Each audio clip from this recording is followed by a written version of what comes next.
Hello and welcome to UnHerd. I'm Florence Reed. Here at UnHerd, we don't usually get into the fray of celebrity culture, despite my best efforts behind the scenes, but one story seems to speak to something strange that's happened to how we understand each other in Western culture. Ye, the artist formerly known as Kanye West, has gone in a matter of months from a world-famous rapper with huge brand deals and a legion of adoring fans to appearing on Alex Jones's InfoWars, praising Hitler and posting inflammatory screeds on Twitter. He has reportedly lost over $1 billion after being cut by his business partners and has been roundly condemned for his anti-Semitism. It's not clear if he will ever recover reputationally from the stigma of this episode. But here's the problem. It's no secret that West has been diagnosed with bipolar disorder, a condition that could lead to periods of mania and quite possibly strange or antisocial behaviour. Mental health awareness, as it's often called, has never been more prominent in public discourse. But does awareness equate to understanding? And are we reserving it for only the most palatable of cases? Joining me to wade through this quagmire is Freddie deBoer. Freddie is a writer who has, amongst many other things, documented his own experience of mental health. He is the author of The Cult of Smart and is also, by good fortune, featured in UnHerd's hefty new print edition, which if you order now will arrive in time for Christmas, so get yourself a copy while stocks last. Happily, he joins me live from Brooklyn, New York. Freddie, welcome to UnHerd. Thanks for having me.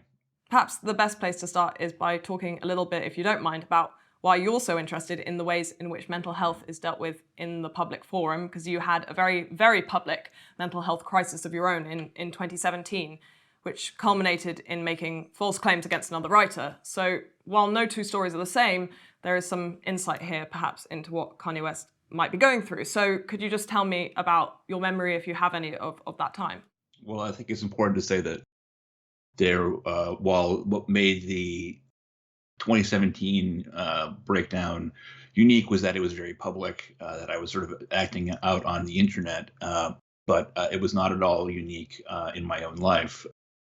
For 15 years or more, about 15 years exactly, actually, I had been in a cycle of very common to people with bipolar disorder, which is of being medicated briefly and in treatment, and then dropping treatment, leaving treatment, usually without consciously really realizing I was doing so, and then getting back into my bipolar cycle of mania and depression. So the experience of having a manic period and developing psychosis was certainly not new to me. Also, another thing worth saying is that the public-facing part of that crisis in 2017 was only a part of it. I had some of the typical behaviors that I do when I become deeply manic, which includes things like essentially cyber stalking people or harassing them for perceived oppressive behavior on their part towards me and out of paranoia. But I made a terrible false accusation against another writer, Malcolm Harris. Yeah, and I was appropriately shunned for that for some time. I think that given the nature of that false accusation, it was predictable, understandable, and justified that I paid a significant personal and professional penalty. But then I was left to dig out. And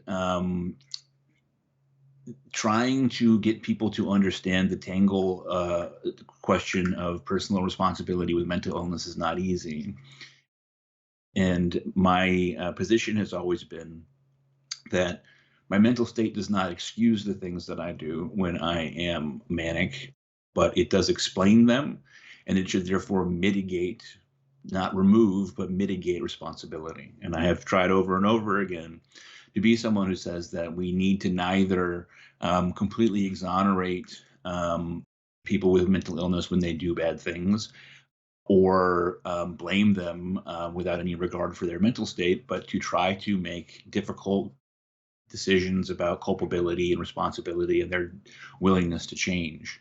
Unfortunately, in our culture, we have an addiction to moral absolutism. So people are either often regarded as being necessarily all guilty or all innocent.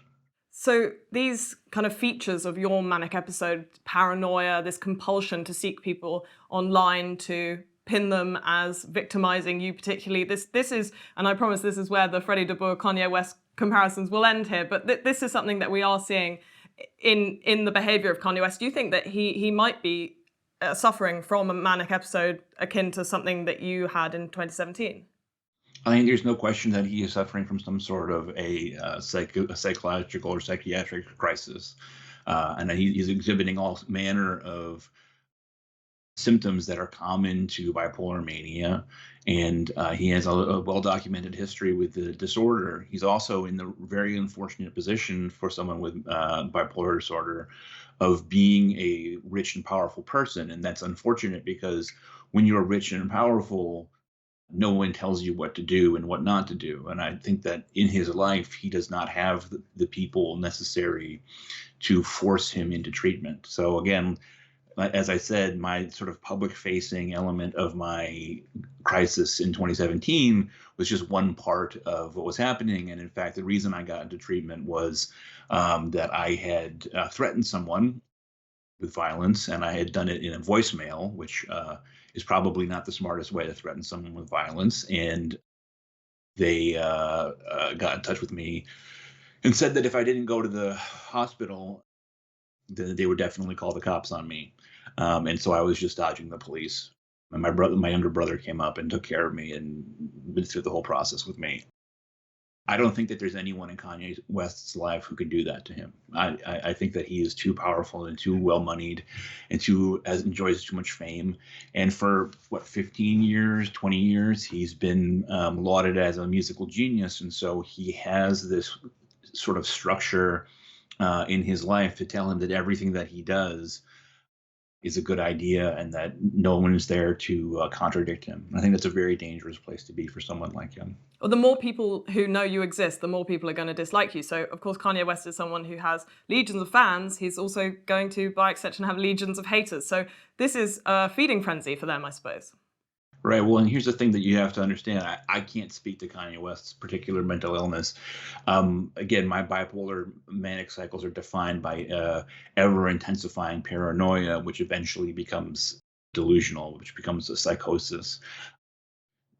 In the internet era, it's a really bad time to have paranoid delusions because I could always go on Twitter at any time because I was a controversial figure even before that, and find people saying bad things about me, which justified and helped to sort of lend some feeling of truth to the psychotic sense that I was being oppressed, right? Like it's the feeling that people are conspiring against you and are going to come for you sometime. Well, when I had that feeling, all I had to do was put my name into the search bar in Twitter and I would find people saying bad things about me, which helped to increase my sense of paranoia. For someone like Kanye West, I mean, he is, in one sense, a hugely connected person, but he also must be so deeply isolated. I can't imagine how isolated someone with that amount of wealth and celebrity must be.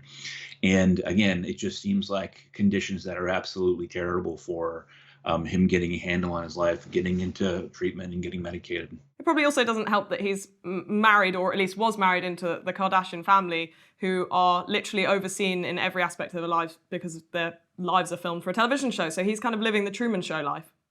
Yeah, and that can't be easy either. It just must be such a destabilizing experience for anyone, but especially for someone with a psychotic disorder.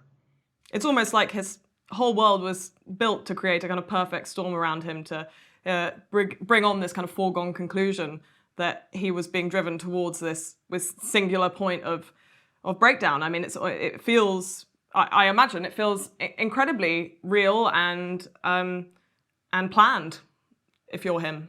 Again, like he is someone who has enemies, as any person of his level of influence must, and so the perception of having enemies, again, is just very easy to confirm in the internet era, which lends credence to the idea that your paranoia is correct, right? Because there really are people who are sort of conspiring against you, and there really are people who are out to get you, and they're always just a click away.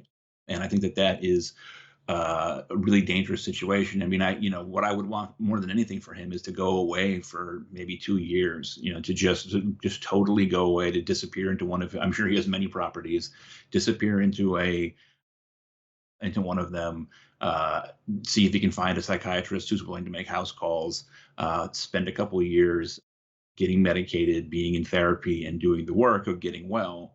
But again, I don't think that there's anyone in his life who has the capacity to tell him you have to do this. The problem here is that on the other side of Twitter, there are people saying that they understand mental illness, and Kanye West is stuck in between these two camps. He's stuck between a group of people who say that he is beyond the pale and a group of people who say that they appreciate people who do not live by the status quo, who have alternative lifestyles and perhaps have mental struggles. And yet he isn't finding much understanding when it comes to that. I mean, look, the fundamental problem is that that rise in awareness that you're discussing is not uh, in any sense deep or sufficiently complex to match the complexity of mental illness in the question of culpability. It is now considered ableist to participate in stigma about mental illness. I've had a psychotic disorder for 20 years. Stigma has never been in the top 100 of my problems in life. And so the constant obsession with stigma and its ill effects is very strange to me, but that's the story that people want to tell. The problem is that awareness in and of itself doesn't do anything, and it particularly doesn't do anything if it's an awareness that says things that are not true. So there's a very strange process that's been happening whereby the desire to normalize mental illness has meant that the default picture of what a mentally ill person is has become more and more normal. In other words, as you normalize mental illness, at least in the way that we're doing it, you push the people who are suffering the most deeply from mental illness to the side, and you foreground people who have the least problems. And so we've seen this explosion in people identifying as people with anxiety or people with depression or people with ADHD. All of those are difficult medical situations, and I think that everybody deserves to have appropriate medical care and to be taken seriously and respected as a patient. And I would never say that those things are less serious or anything, but it is the case that those things are less debilitating than things like schizophrenia.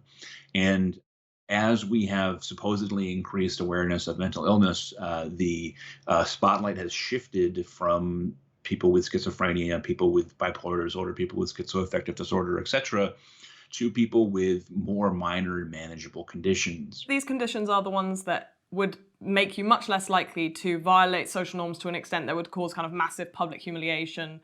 Like sometimes you might see someone walking down the street speaking to themselves. That's not what we're talking about here. We're talking about people who suffer from minor issues of anxiety, ADHD. There's been this phrase that has popped up that drives me crazy, which is mental illness doesn't do that. So every time that there is a mass shooting in the United States, there's an immediate insistence that mental illness does not provoke mass shootings. And people are very attached to that notion because they want to keep the focus on guns, which is understandable. They also want to insist that white supremacy is the source of all mass shootings, etc. But it's just simply not true that mass shootings or similar behaviors are never undertaken under the influence of mental illness. We have the example of James Holmes, who something like 10 years ago or a little bit longer, brought a shotgun and a handgun into a crowded movie theater in Aurora, Colorado, and he murdered 12 people. James Holmes is the absolute picture of a paranoid schizophrenic. Everything about his story matches the etiology of that disease. He was just the right age to begin displaying psychotic symptoms. The progression of his disease was well documented. People within his life were saying that he was becoming a danger. He had become withdrawn and paranoid. His professors were afraid that he was going to do something. He was given a psychological evaluation, and he was determined to be someone who had a problem, but not a sufficient problem to force him into treatment. He even called a mental health crisis line after immediately before his rampage to try to get them to talk him out of it, but the line was disconnected. This is an inconvenient fact for the mental illness doesn't do that crowd. There's this desire to see the mental illness as this like set of quirky personality traits and that's always very photogenic and cute, and it just isn't, right? People with mental illness, severe mental illness, defecate on themselves on the subway in New York. They sleep under bridges. They eat out of trash cans. They attack people. They hurt people. It is, when I was a child, the local mental institution right up the hill from my hometown where I grew up accidentally let out a violently schizophrenic man due to a clerical error, apparently, and he wandered down to the main street where there was a sidewalk festival, grabbed a bayonet off of an Army-Navy store table and stabbed a 7-year-old girl to death in front of the entire community. These things happen. That is a reality of mental illness, but it doesn't fit the picture of like normalization, right? Like the desire is to see mentally ill people as harmless, but that simply is not the reality of what we're talking about. Do you think this kind of increased prevalence in self-identifying mild mental illness kind of means that people who have those self-identified mild conditions, be that anxiety or ADHD or whatever else, feel that they are protective over their status as someone who has a mental illness, and they want to, in a kind of self-protective way, say, no, we are not like that. We are not murderers. We are not people who eat out of trash cans, as you say. And so they're trying to lower the stigma for those with mild conditions by pushing away the people who have these ugly, unpleasant, unpalatable versions of the same conditions or more extreme conditions. Yes, I mean, look, this is the nature of online communities in 2022. Anything that becomes an online community, no matter what the reason for doing it, becomes a celebration of that thing. And so the mental health communities online treat having mental illness as a status symbol. It's seen as a marker of being a cool or unique individual. The trouble with that is that mental illness is bad. Right. The celebration is nonsensical because mental illness, by definition, is bad. And illness is a bad thing. People who have mental illness aren't bad, but mental illness itself is bad. So when people are on Twitter saying, I celebrate my mental illness because it allows me to do X, Y, and Z in a way that someone else couldn't do, I assume you don't think that's up to much. Then I would say that they don't really have one. If you're saying that you celebrate your mental illness, then you don't have a mental illness. I mean, just flat out. You can say, look, I have ADHD and it influences my life a lot in a lot of negative ways, but I am proud of the person that I am. I'm not going to let it define me. That's great. Or if you want to say, I have a OCD and it dictates a lot of my behaviors and I don't want to feel shamed for having it. Of course, that's true, right? But saying ADHD is my superpower is not something you buy into. Yes, saying ADHD is my superpower is to announce that you do not have a mental illness. Like by definition, a mental illness is something negative. And I would challenge those people who are saying that mental illness is their superpower to ever spend any time in an inpatient psychiatric facility, as I have, and see the absolutely wasted lives of many of the people that you'll meet there. People who have committed violent crimes, people who have ruined every relationship that they've ever had, people who are professionally destitute, people who do things that are quite socially unacceptable and sometimes quite disgusting in the view of most people. Go to those places, find those people who are struggling with chronic schizophrenia that prevents them from living anything like a normal life, and tell them to their face that your mental illness is your superpower. I challenge anyone to do that. I suppose we need to separate as well here those who are kind of clinically insane and have therefore committed a crime, and it's been documented that their mental illness has caused them to commit this crime. We kind of have a general social understanding that they should have a different treatment, whether that's being put into a high security mental facility or wherever else instead of prison. But what happens to the people who have just made kind of social transgressions? There is no crime. And this is where we come back to Kanye West, because he has not yet threatened anybody. He has not yet gone into a school and committed a mass shooting. I hope he will not. At the current moment, all he has done is kind of transgress social norms to an extreme extent. And obviously it's very ugly, it's very unpleasant to look at, but it's not illegal. So what do we do with those people? Well, again, I think that our intent should be that we would neither completely exonerate nor completely blame him, right? The point is not that you have to like Kanye West and that his mental illness completely excuses everything that he's saying and doing. The things that he's saying or doing are disturbing, and can certainly are free to say, well, if he's accessing these things and speaking about them publicly, when his sense of uh, you know, bipolar disorder or mania, one of the things it does is it lowers your inhibitions. So you can conclude, if you want to, well, if he's saying anti-Semitic things now when his inhibitions are lowered, then he probably believed them before.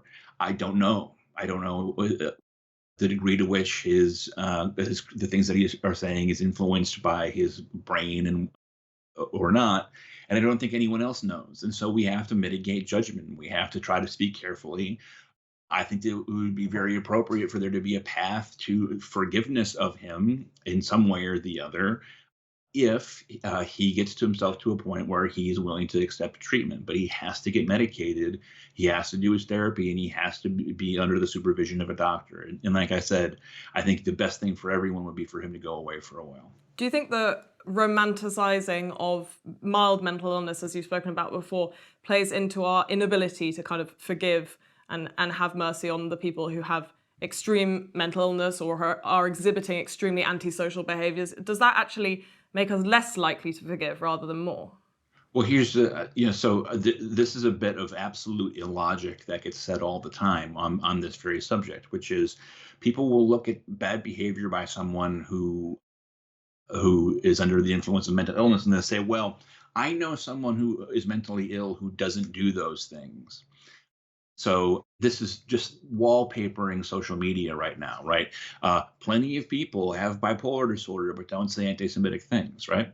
But if you actually think of the logic of that, it's just totally bizarre. That logic is not everyone with mental illness does X, therefore no one with mental illness does X, right?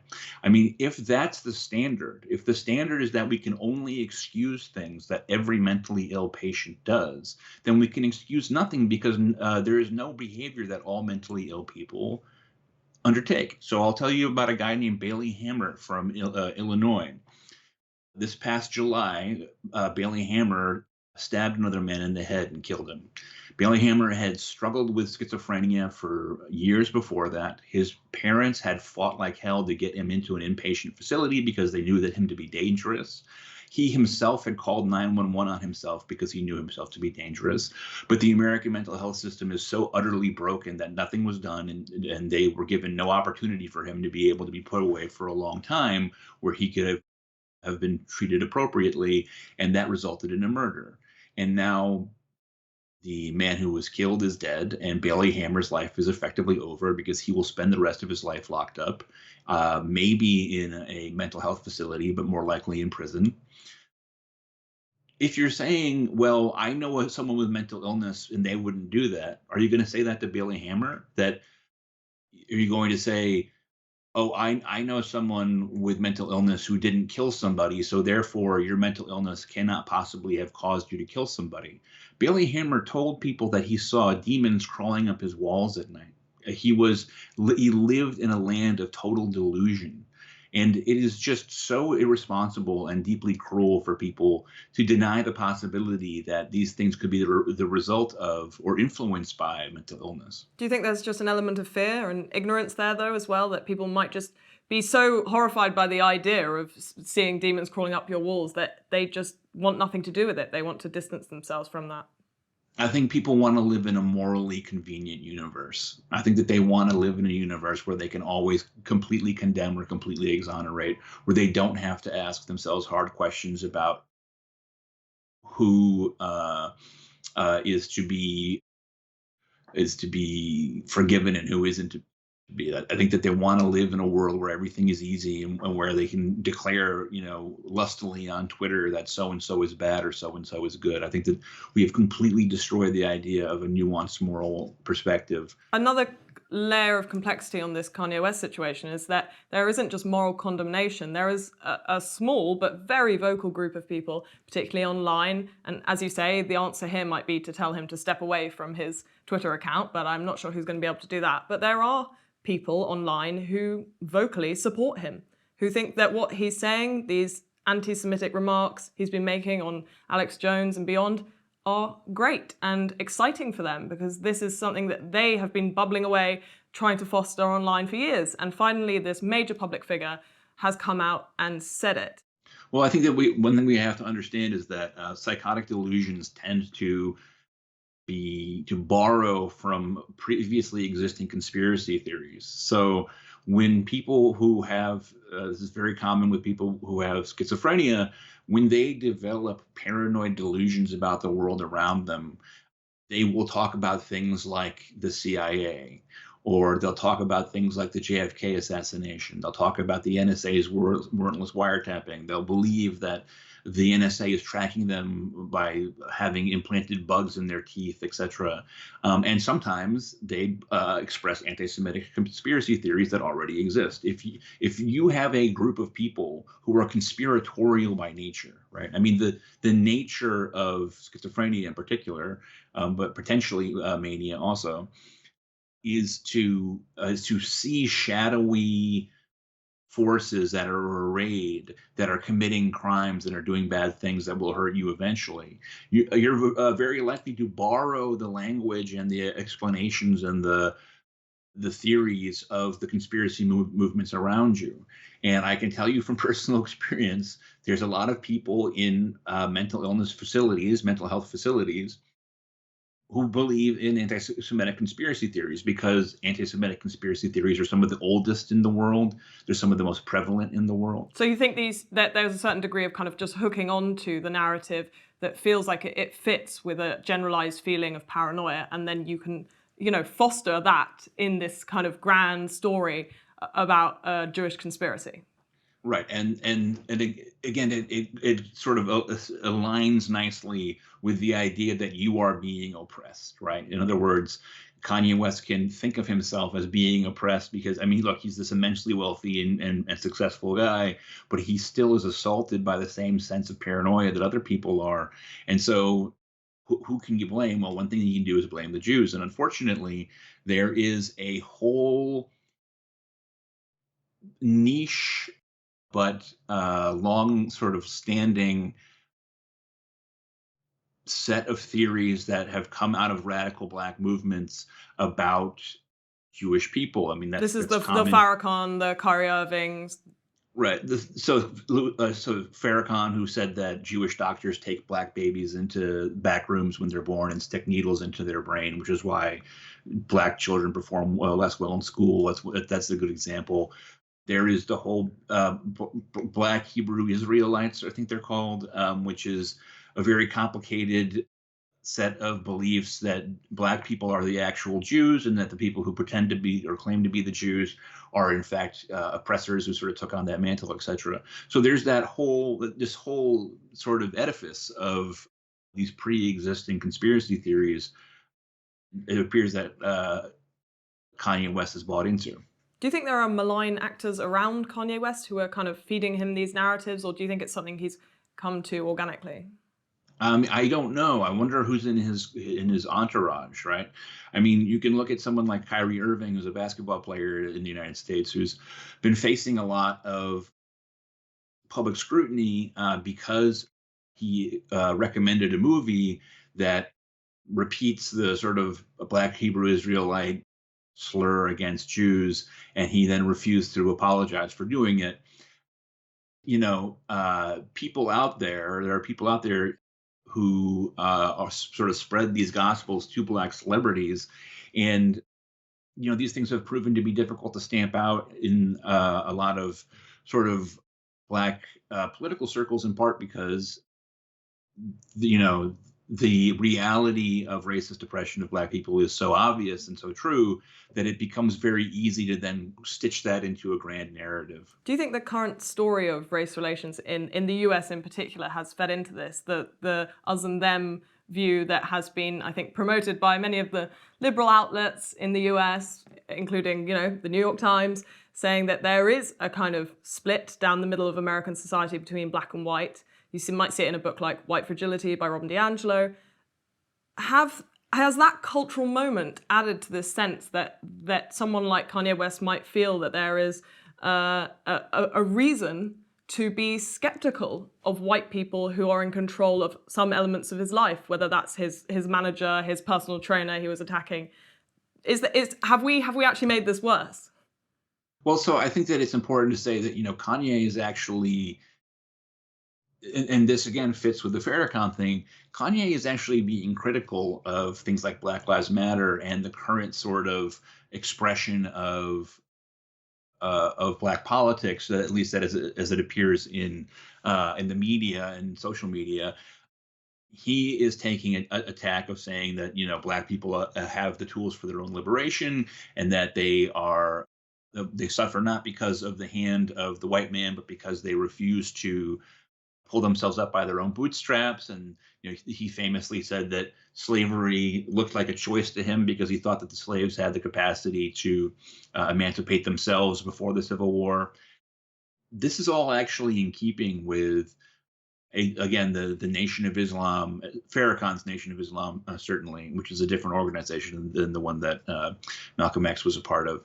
But Farrakhan is a pull yourself up by the bootstraps guy himself. Farrakhan has a laundry list of things about how the white establishment has oppressed Black people, and most of his complaints are true, those things that happen.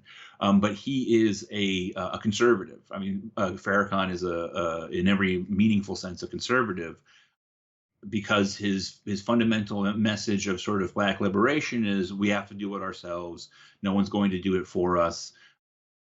We need to clean up our community. You need to pull your pants up, that sort of thing. So there's a long tradition of that sort of thinking that Kanye is currently playing into. And there's another theory, which is, of course, that Kanye West is a kind of performer. He has always been an artist.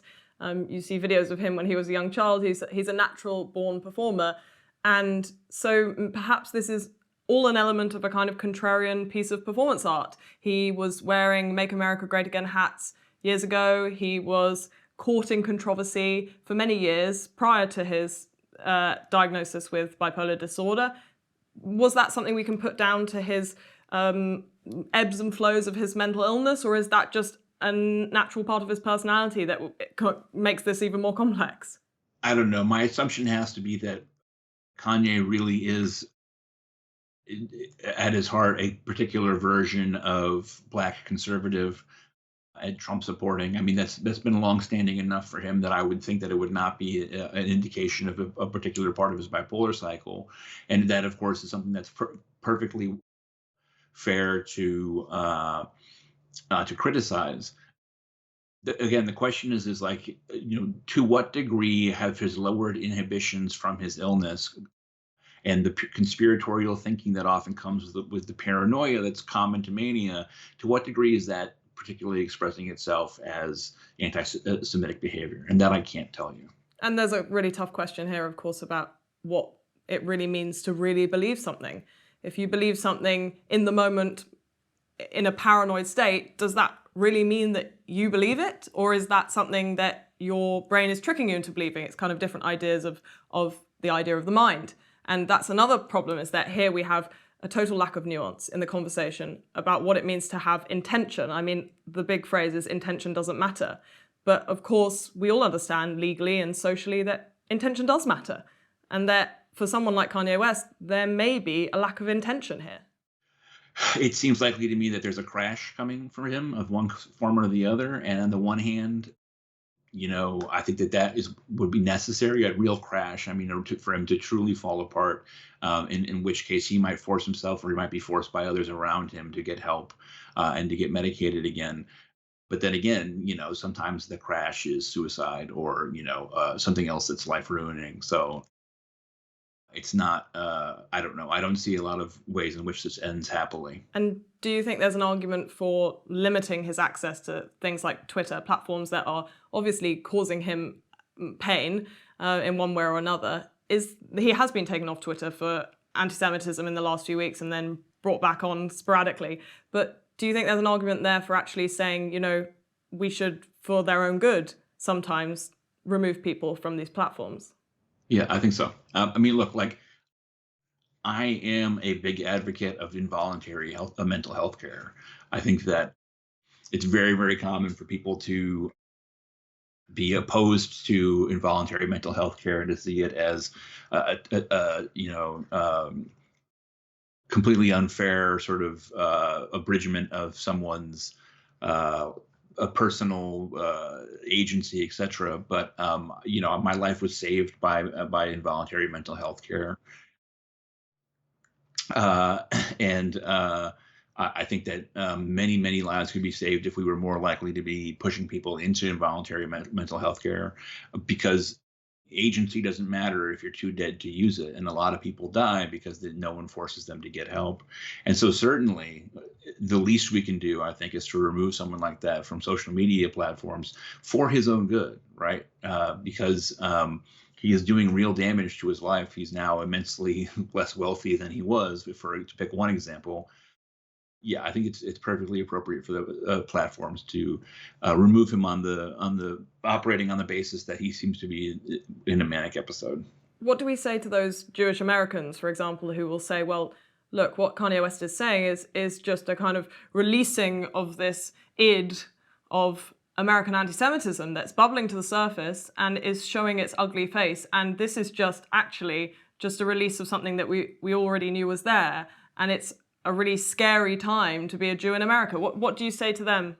Well, I would say that, yeah, we all have to stand united against anti-Semitism in all of its forms, which is something completely distinct from the question of Israel. I think that obviously it's deeply unpleasant to have to live with someone of Kanye West's prominence sharing that kind of rhetoric. I do think that this has forced the topic of anti-Semitism out into the open, particularly anti-Semitism in the Black community, again, with things like the influence of Louis Farrakhan, who, had meetings with leaders of the Black Lives Matter movement, and who some of them refused to denounce Farrakhan.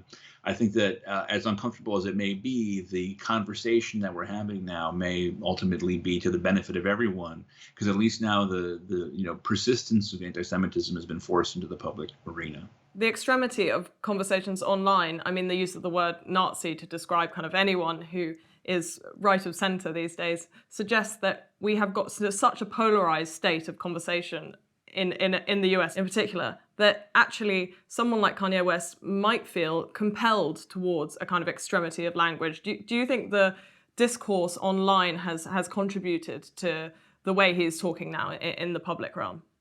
It certainly hasn't helped. I mean, it's hard for me to imagine a much more unhealthy discursive culture than the one that we live in right now. Unfortunately, when you bring everyone together into these vast digital commons like Twitter, the ability to distinguish yourself and to have your message be heard becomes very difficult, because there's just so many people vying for attention. And one of the ways that people achieve that attention is through deliberate extremity. I doubt that's sort of what's influencing Kanye. I think that he is genuinely a unbalanced person who, even when he is not necessarily going through a manic cycle, has a unfiltered and kind of a real lack of self-knowledge, of an inability to see himself. So I doubt that that's playing into his situation. I mean, he's had very little chance in his life to kind of see himself in private. He's only ever really lived a public life, and that must do strange things to someone's mind, even without a mental illness. That's right. I agree.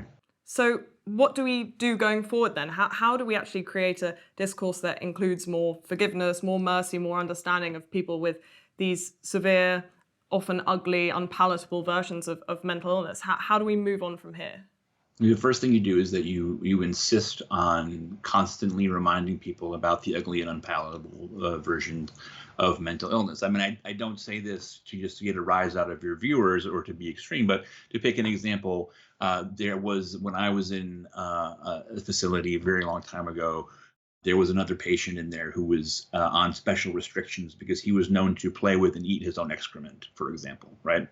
If you want to call yourself someone who is an advocate for the mentally ill, and if you want to call yourself someone who is willing to fight for the rights and the good will of mentally ill people, you have to be willing to understand that people like that exist.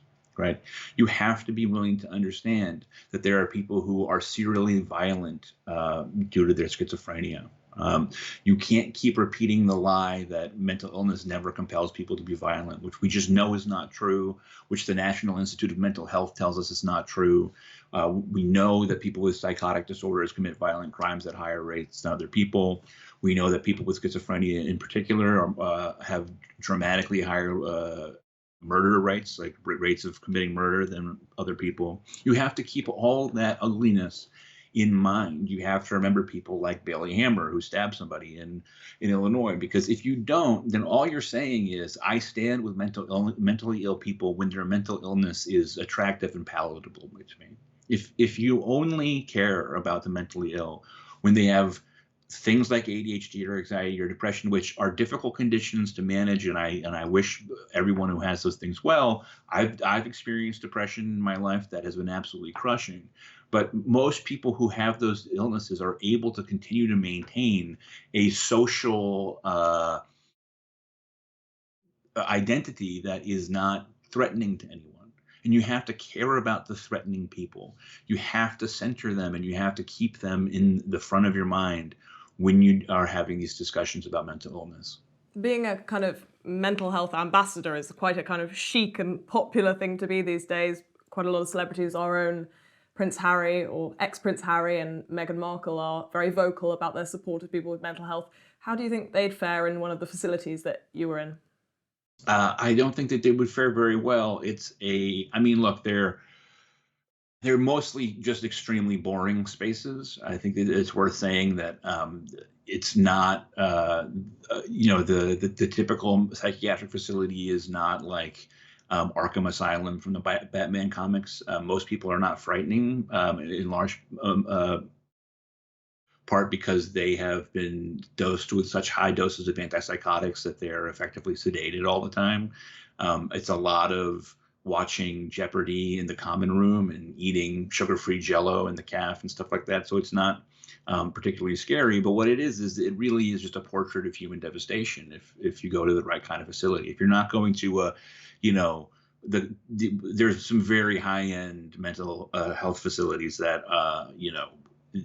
are in the tens of $1,000s a day sometimes. And so those obviously have a very select clientele. But if you're in the kind of place where people get involuntarily committed, then you're likely to find people who have serially ruined their lives, who have very often have intense problems with drugs and alcohol, who have destroyed a lot of the relationships around them. It's an ugly, it's very sad business. And I think everyone who talks about these things would do well to understand that.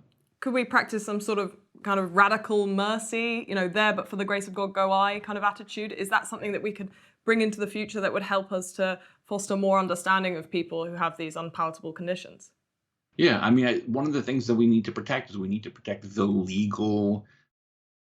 set of legal exemptions and special dispensations that we give to people who commit crimes when they're under the influence of mental illness. Again, James Holmes was found guilty of first-degree murder. He was not found guilty. He was not found innocent by way of mental defect, by mental illness. Had he been, he would still never have been released for the rest of his life. It's important to say, when we let people off the hook legally due to mental illness, what follows is not they just leave, but what usually follows is a court-mandated long period of institutionalization. and mandated medication and things like that. So What's our kind of non-legal version of that, though? If the two legal pathways are you're put in prison with the general population or you're put in a special facility for those with mental health problems, then what's the alternative to that in a world where someone has not committed a crime? They have just committed a kind of social violation. What's that gentle approach, or the approach that actually is specifically for those people who have mental illnesses? I mean, I think that we need to cultivate a culture of forgiveness for anyone, not just for people with mental illness. I think that we live in an increasingly punitive culture, and I think that a lot of what social media is, a ton of the activity on social media, is identifying a target and then doing everything that you can to attack that person and to destroy their life under the theory that they're a bad person and they violated some identity norm or whatever. And I think that's been a disaster for human society, that we have forgotten the important role of forgiveness. You don't ever have to like any particular person with mental illness, and you don't have to excuse them in your own sort of personal moral calculus. I think if you're someone who's Jewish and you look at Kanye West and you're disgusted by the things that he's done, you have every right to remain disgusted. What I would like to ask for you to do is consider the possibility that redemption might follow, right? Don't close the door, but keep open the possibility that there might be some time when he might make amends. I think that's very unlikely, but it's possible that he will be forced into treatment eventually. He'll get medicated, he'll go to therapy, and maybe he can make some sort of donation to a Holocaust museum and to give go on a tour where he talks to Jewish leaders and learns about the problems of anti-Semitism. I think that that is something that could happen for him. And if that did, I would hope that people would leave open the door for forgiveness. But, forgiveness is a very personal and interior thing, and only the individual can kind of understand their own degree of forgiveness. Freddie deBoer, thank you very much. Thanks for having me. That was writer Freddie deBoer, who, with his unusually specific insight into what Kanye West might be going through, recommends a kind of radical understanding and mercy. It might be difficult, he says, to appreciate the complex factors that can come together to create a perfect storm of mental health and social missteps, but if we could build a culture with more real tolerance for the most ugly cases, then we might be better to each other all round. Thanks to him for coming on, to you for tuning in. This was UnHerd.